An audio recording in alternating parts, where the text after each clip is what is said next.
Hello and welcome to the Antiquarian Outlook for week 14 of 2026, starting March 30th.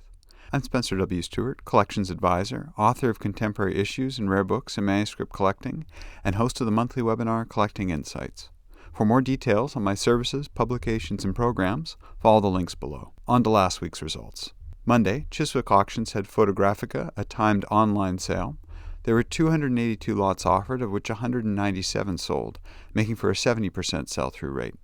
Highest price realized was lot 28, an extensive collection of approximately 200 album and prints connected to India from 1870 through to the early 1900s. Estimates were set at 200 to 300 pounds, realizing 945 pounds. A buy-in of note, lot 36, a folio of roughly 112 album and prints of Italy, Austria, and Germany from 1880 through to 1890, including prints by Giorgio Sommer. Estimates were set at 250 to 350 pounds. A lot that exceeded expectation was 78, Grindrod's Portrait of Elgar from 1903. Estimates were set at 80 to 100 pounds, realizing 428 pounds. On to Tuesday, Forum Auctions had prints and works on paper 1500 to 2026. There were 304 lots offered, of which 214 sold, making for a 70% sell-through rate. Highest price realized was lot 132, Andy Warhol's screen print Volkswagen from 1985, signed and numbered in an edition of 190. Estimates were set at 30,000 to 50,000 pounds, realizing 33,000 pounds. A buy-in of note, lot 100, a C-type print by Gerhard Richter from 2008. Estimates were set at 25,000 to 30,000 pounds. Next sale, Ader had antiquarian and modern books. There were 240 lots offered, of which 158 sold, making for a 66% sell-through rate. Highest price realized was lot 54, Gaimard's Explorations of Greenland from 1835 to 1836. Estimates were set at 3,000 to 4,000 euros, realizing 3,791 euros. A buy-in of note, lot 4, Blau's Novus Atlas from 1647.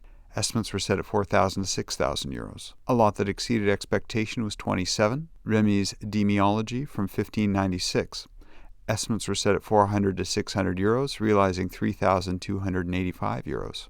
Next sale, New England Book Auctions had early printing Science Americana as well as Maritime and Maps. There were 218 lots offered. The highest price realized was lot 146, an archive connected to Peter D. Max of roughly 1,000 documents. Estimates were set at 2,000 to 3,000 US dollars, realizing 17,000 US dollars. On to Wednesday, Kohler Auctions had old master prints and drawings. There were 54 lots offered, of which 33 sold, making for a 61% sell-through rate.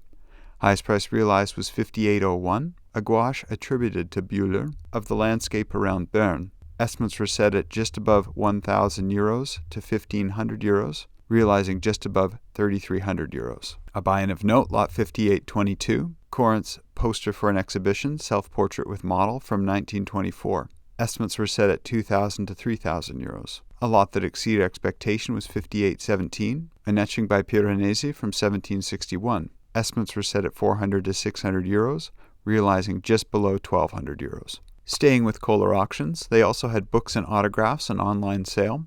There were 414 lots offered, of which 82 sold, making for a 72% sell-through rate.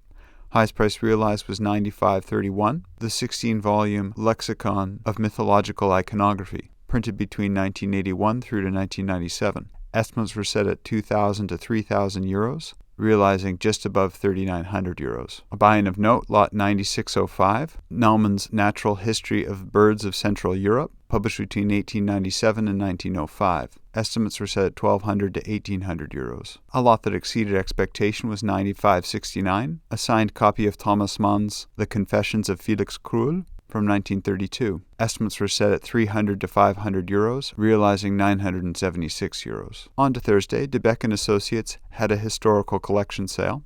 There were 245 lots offered, of which 227 sold, making for a 93% sell-through rate. Highest price realized was 81, the first complete translation of Petrarch's Vulgar Works from 1555. Estimates were set at 1,500 to 2,000 euros, realizing 6,500 euros. A lot that exceeded expectation was 87, a collection of principal regulations for the city of Avignon, dated 1670. Estimates were set at 150 to 200 euros, realizing 1,900 euros. Next sale, PBA Galleries had fine photography and art, as well as fine press and fine bindings. There were 375 lots offered, of which 268 sold, making for a 71% sell-through rate. Highest price realized was lot 135, Fluxus 1 from 1964.